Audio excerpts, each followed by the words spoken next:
Vijayawada central నియోజకవర్గంలో గెలిపే లక్ష్యంగా ఎమ్మెల్యే వెల్లంపల్లి శ్రీనివాసరావు దూసుకుపోతున్నారు. గడప గడపకు మన వైఎస్ఆర్ కాంగ్రెస్ పార్టీ కార్యక్రమంతో ప్రజలకు చేరువవుతున్నారు. తాజాగా నేడు 58వ డివిజన్లో నగర డిప్యూటీ మేయర్ అవుతు సౌలజారెడ్డితో కలిసి సెంట్రల్ నియోజకవర్గ ఇన్ఛార్జ్ ఎమ్మెల్యే వెల్లంపల్లి శ్రీనివాసరావు అల్లుడు మంచుకొండ చక్రవర్తి సాయి అశ్విత తోటవారి వీధి 9వ లైన్ వద్ద నుంచి ఎన్నికల ప్రచారం నిర్వహించారు.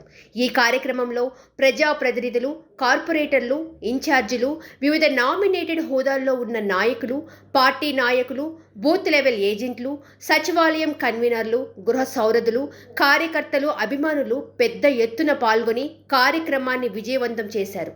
ఎమ్మెల్యే వెల్లంపల్లి శ్రీనివాసరావు పిలుపును అందుకొని వారంతా కార్యక్రమంలో పాల్గొన్నారు. ఈ కార్యక్రమానికి ప్రజల నుంచి అనూహ్య స్పందన లభించింది.